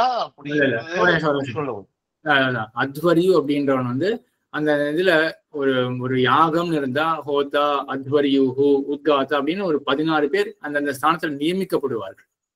இப்ப சிராதம்லாம் எடுத்தோம்னா நம்ம 3 ஸ்தானம் சொல்றோம் இல்லையா? இப்ப அந்த மாதிரி அந்த ஸ்தானத்துல நியமிக்கப்படுறவர்கள். அப்ப யாரு வந்து அத்வரியு அப்படின்ற ஸ்தானத்துக்கு வந்துட்டானோ அவன் தான் அத்வரியு. அப்படி அது ஒரு ஸ்தானம். சரியா? இப்போ பிரம்மோற்சவம் ஆச்சுன்னா ரக்ஷாபந்தம் ஆச்சு அப்படின்னு சில அரசுகளுக்கு மட்டும்தான் ரக்ஷாபந்தம் ஆகும். அது ஒரு ஸ்தானம். அதே போல அத்வரி அப்படின்ற ஒரு ஸ்தானத்துக்கு ஒருத்தன் வந்துட்டான். அதே போல ஹோதா அப்படின்ற ஒரு ஸ்தானத்துக்கு ஒருத்தன் வந்துட்டான். உத்காத்தா அப்படின்ற ஒரு ஸ்தானத்துக்கு ஒருத்தன் வந்துட்டான். ஆக இங்க சில இடத்துல என்ன ஆகும் அப்படின்னா ஹோதா அப்படின்ற ஸ்தானத்துல எவன் இருக்கானோ அவன் தான் இந்த செயல்களெல்லாம் பண்ண கடவன் அப்படின்னு ஸ்பஷ்டமாவே வாக்கியம் இருக்கும். இங்க இந்த நம்ம பார்க்கக்கூடிய அந்த பேஜ்ல யாரு பண்ணணும் அப்படின்னு ஸ்பஷ்டமா இல்லை. ஆனா என்ன இருக்கு? அந்த பேஜுக்கு என்ன பெயர் அப்படின்னா ஆத்வரியவம் அப்படின்னு பெயரா இருக்கு. சரியா? சரி, இத வேற என்ன உதாரணம் கொடுக்கலாம்? ஒரு அத்வரி அப்படின்றதுனால கன்ஃபியூஸ், யாருன்னு தெரியாததுனால ஒரு கன்ஃபியூஷன் இருக்குன்னு நினைக்கிறேன். ஜென்ரலாவே ஒருத்தருக்கு ஒரு பெயர் கொடுக்கறதுதான். நீ ஏதாவது கேள்வி இருக்கா ரங்கசாமி சுவாமி? சுவாமி, இப்போ ராமாயணன் அப்படிங்கும் போது ராமனுடைய சரித்திரத்தை சொல்றதுங்கிறது தெரியும் போது அது கீழே நமக்கு சீதையோட பெருமைகளை சொல்ல வந்ததுன்னு போட்டா, அப்போ ராமாயணத்துல ராமருடைய பெருமைகள் சொல்ல வந்த இடத்துல சீதைகளையும் சேர்த்து சொல்லியிருக்கா அப்படின்னு எடுத்துக்கலாம் இல்லையா? வராது. இது நல்ல கேள்வி. இது வந்து பிராபல்யம். இப்போ அதுதான் ஒரு ரொம்ப டீப்பா போனோம்னா கஷ்டமாயிடுமோ. இப்போ இது நல்ல கேள்வி இல்லையா? இப்ப நம்ம என்ன பண்றோம் அப்படின்னா ராமாயணம் அப்படின்றது வந்து அந்த புக்குக்கு பெயரா கொடுத்துருக்கோம். இப்போ இப்படி யோசிச்சு பாருங்களேன். புக்குக்கு வந்து ராமாயணம் அப்படின்னு பெயர் இருக்கு. அந்த புஸ்தகத்துல ராமனுடைய சரித்திரம் சொல்லப்பட்டிருக்கு அப்படிங்கன்னா நீங்க புரிஞ்சுக்கணும். பெயரை கொண்டு கடைசியில நீங்க என்ன புரிஞ்சுக்கணும்? அந்த புஸ்தகத்துல ராமனுடைய சரித்திரம் சொல்லப்பட்டிருக்கு, இதுதான் புரிஞ்சுக்கணும். கரெக்டா? இது யாருக்கா ஏதாவது சந்தேகம் இருக்கா? இல்லன்னு நினைக்கிறேன். சரியா? அதுதானே கரெக்ட். அதான் மனுஷனுங்க. இப்போ ராமாயணம் அப்படின்னு பெயர் கொடுக்கப்பட்டிருக்கு இல்லையா? அதை வச்சு நம்ம என்ன புரிஞ்சுக்கணும் அப்படின்னா ராமனுடைய சரித்திரம் இங்க சொல்லப்பட்டிருக்கு அப்படின்னு. ஆனா இத ராமனுடைய சரித்திரம் சொல்லப்பட்டிருக்கு அப்படின்னு நம்ம யோசிக்கிறதுக்கு முன்னாடியே கீழே என்ன இருக்கு அப்படின்னா ராமாயணம் டைட்டில் போட்டுட்டு கீழே சீதையுடைய சரித்திரத்தை பேசக்கூடிய புஸ்தகம் அப்படின்னு இருக்கு. நம்ம இப்ப என்ன பண்ணுவோம்? நீங்களே யோசிச்சு பாருங்க. நீங்க அந்த பெயரை வச்சுட்டு ராமனுடைய சரித்திரத்தை சொல்றது அப்படின்னு நீங்க யோசிக்கிறதுக்கு முன்னாடியே எழுதினவரே போட்டார், இது வந்து சீதையுடைய சரித்திரத்தை சொல்றது அப்படின்னு போட்டார் அவர். அப்ப நீங்க அதைதான் எடுத்துப்பீங்க. முதல்ல சீதையுடைய சரித்திரம் இங்க சொல்லப்படுறது அப்படின்றத முதல்ல எடுத்துப்பீங்க. அதுக்கப்புறம் தான் நம்ம ராமாயணம் இப்ப ஏன் ஒரு பேர் கொடுத்துருக்காரு, இப்ப சீதையோட சரித்திரம் தான் சொல்லப்படுறது அப்படின்னு ராமாயணம் ஏன் பேர் கொடுத்துருக்காரு அப்படின்னு அப்புறம் யோசிப்போம். அப்போதான் தாயார சொல்ற கணக்குல ராமன் சொல்லியிருக்காரு போல இருக்கு அப்படின்னு அந்த மாதிரி வச்சுப்போம். ஆக இதெல்லாம் வந்து அந்த சமாக்கியா அந்த பெயர் கொடுக்கறதுன்றது வந்து இவர் ஏன் மாதிரி பெயர் கொடுத்திருக்கார் அப்படின்றத ஆராய்ஞ்சு நம்ம யோசிக்கிறதுக்குள்ளயும் நம்ம என்ன பண்ணுவோம்னா, ஏற்கனவே அங்க ஒரு ஸ்பெசிபிக்கா கிளியராகவே ஒரு வாக்கியம் இருந்ததுன்னா நம்ம அதை தான் எடுத்துப்போம் அப்படின்னு தாற்பயம். இது கொஞ்சம் ரொம்ப டீப்பா போறோம்னு நினைக்கிறேன். கோவிந்ததாஸ் சுவாமி ஏதாவது கேள்வி இருக்காதுல்ல? சுவாமி, இந்த சீதா சரித்திரம் அப்படின்னு சொல்ற அந்த வாக்கியம் வந்து ஸ்ருதி வாக்கியம் அப்படி எடுத்துக்கணும். முதல்ல பார்த்தோம் இல்லையா, அந்த மாதிரி அப்படிதான் டேரக்டா சொல்றது. அதான் இந்த புக்ல வந்து சீதா தான் சொல்லியிருக்கா அப்படின்னு டேரக்டா சொல்றது இல்லையா? இவ்வளவுதான் சார். டைரக்டா சொன்னா நம்ம அதான் எடுத்துக்க போறோம். நம்ம என்ன பண்ணோம் இப்போ? தண்ணி வேணுமாடா?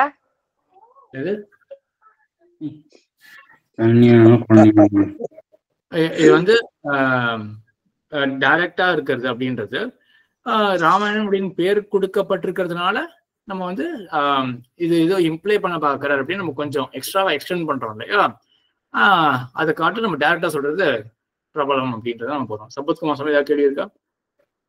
அடியேன் இப்போ ஹெட்டிங் கண்டென்ட் வந்து ப்ரிவைல் ஓவர் ஹெட்டிங் அப்படிதான் எடுத்துக்கணும் அப்படின்னு.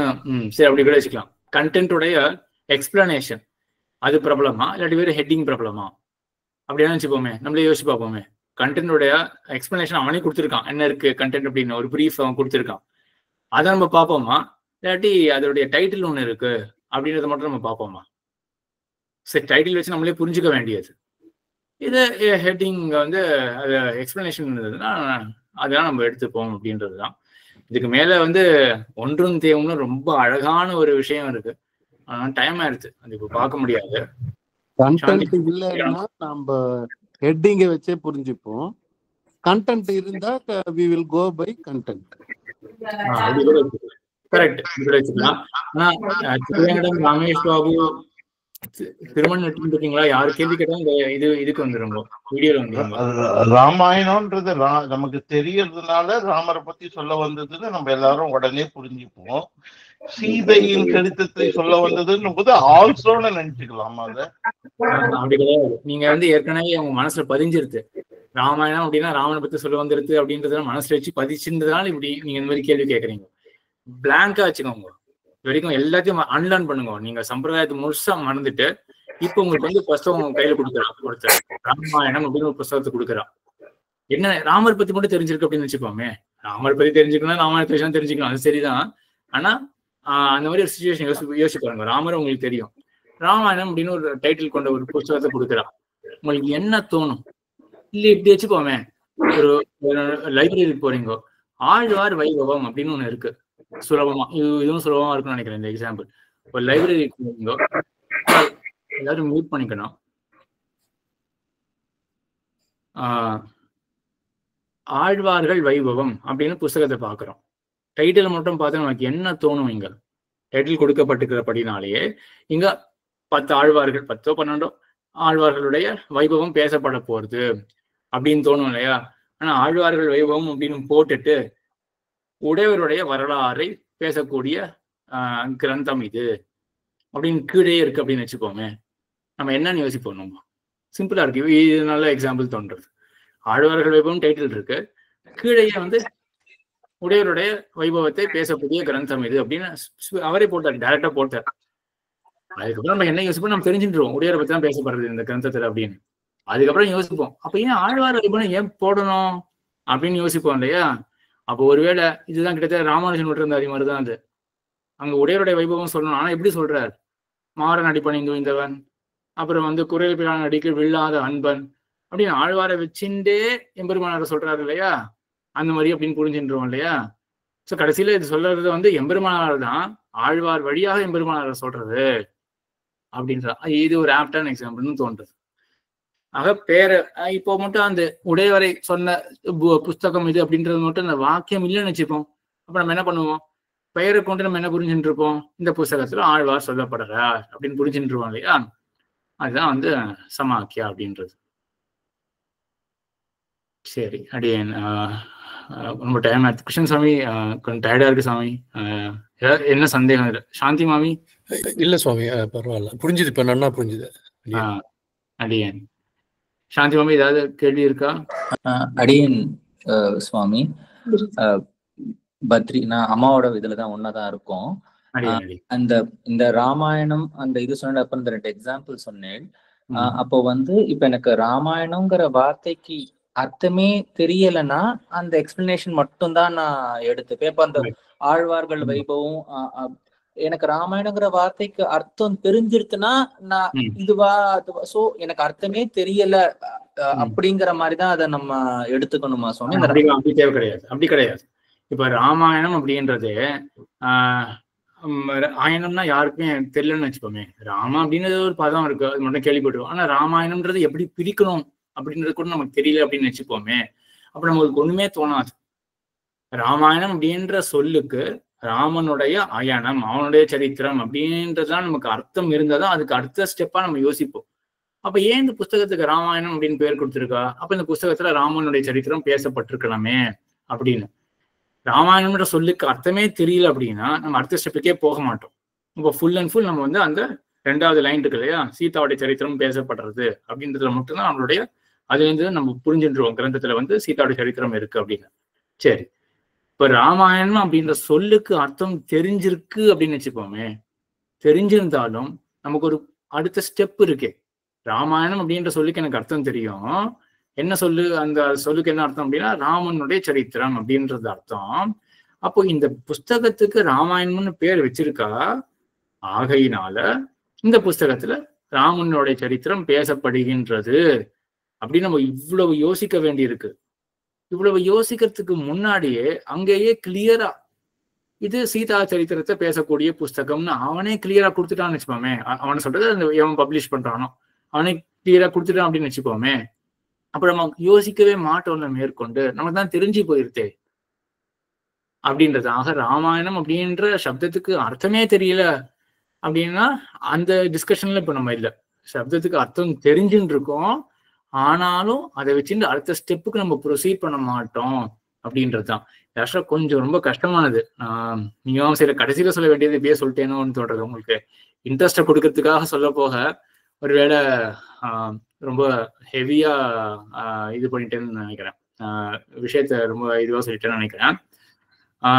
சரி, அடியேன் பத்ரிசாமி, இப்போ இந்த எக்ஸ்பிளனேஷன் சட்டுன்னு புரியாது. இந்த மீமாம்சா அப்படின்றதுலாம் ரகுராமன் சாமி மங்களாசாசனம் பத்தியே சொல்லிட்டு வரதுனால அந்த இடத்துல ஆட்கொள்றதுங்கிறது அது மங்களாசாசனத்தை சொல்றது அப்படின்னு, அந்த கைங்கரியங்கிறது மங்களாசாசனத்தை சொல்றது. ஏன்னா அதுதான் அந்த இடத்துல கான்டெக்ஸ்ட் அப்படின்னு புரிஞ்சுக்கலாம். அது கான்டெக்ஸ்டுக்கு நம்ம இங்க சமாக்கியான்றதுக்கும் சம்பந்தம் இல்லை இல்லையா? கான்டெக்ஸ்ட் வேற. இப்ப நம்ம பெயரை பத்தி பார்த்துட்டு இருக்கோம் இல்லையா? பல்லாண்டுன்னு இருக்கு, அதனால அது பல்லாண்டுன்றது சம்பந்தமா சாதிக்குது. பெயரை வச்சு அதுக்கு சம்பந்தமா இல்ல. அதுக்கு அந்த பல்லாண்டு அப்படின்னு புரியல சாமி, என்ன சொல்றதுன்னு. இந்த 2 உதாரணங்கள் கொடுத்து அப்புறம் ஆனா அது திரும்ப திருப்பல்லாண்டுக்கு வரல, அதனால கேட்கிறேன் அது எந்த முடியுது. அது அப்படியேதான் இருக்கு. வெறும் திருப்பல்லாண்டு உதாரணம் வெறும் பிரகரணத்துக்காக மட்டும்தான், கான்டெக்ஸ்ட் அப்படின்றதுக்காக மட்டும்தான். அது முடிஞ்சு போயிடுச்சு, அதோட அது முடிஞ்சு போயிடுச்சு. அதோட அது முடிஞ்சு போயிடுச்சு. இந்த சமாக்கியன்றது ஆக்சுவலா கொஞ்சம் ஒரு இன்ட்ரெஸ்டிங் கான்செப்ட் தான். ஆனா இப்போ ரொம்ப அதிகமா திணிச்சிட்டேன் அப்படின்னு தோன்றது. சரி, இதனால யாரும் இது எப்படி சொல்றது, ஐயோ அப்படின்னு பயப்பட வேண்டாம். நம்ம கிரமமா போனா எல்லாமே புரிஞ்சிடும். மேபி நான் இந்த சமாக்கியாவை நீங்க எடுத்துட்டு இருக்க வேண்டாம் அப்படின்னு தோன்றது. அது பரவாயில்ல. சரி, இப்போ அடுத்த வாரத்துலேருந்து நான் ப்ரெசன்டேஷன் ஷேர் பண்ணிடுறேன். ஸோ நம்ம வரிசையா தர்க்கம் ஆரம்பிச்சு நம்ம பார்க்கலாம். இப்போ இந்த 2 கிளாஸுக்கு என்ன பயன் அப்படின்னா, அநேகமாக இப்போ உங்களுக்கு புரிஞ்சிருக்கும்னு நினைக்கிறேன் எவ்வளவு ரிசர்ச் இன்வால்வ் ஆயிருக்கு அப்படின்றது. ஆக ஒரு திருப்பல்லாண்டு வியாக்கியானத்தில் இவ்வளவு விஷயங்கள் இருக்கும். அதே போல ரகசிய கிரந்தங்கள் எல்லா இடத்துலையும் இவ்வளவு டீப் ரிசர்ச் இருக்கும் அப்படின்றது புரிஞ்சுட்டு கண்டிப்பா யாருக்கும் இன்ட்ரெஸ்ட் இருக்கும் அப்படின்னு தான் தோன்றது.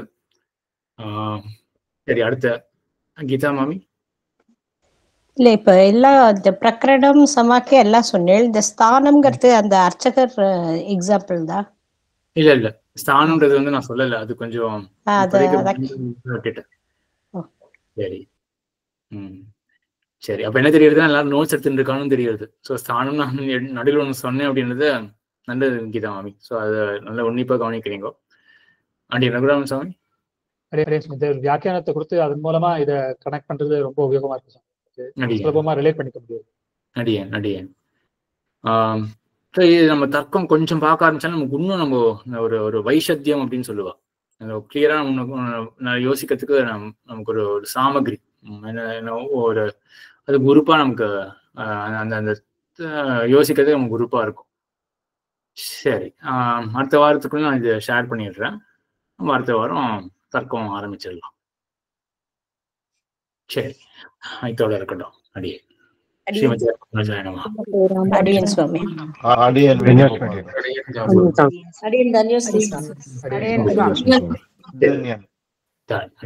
ராமானுஜதாசன். அடியேன் சுவாமி. அடியேன்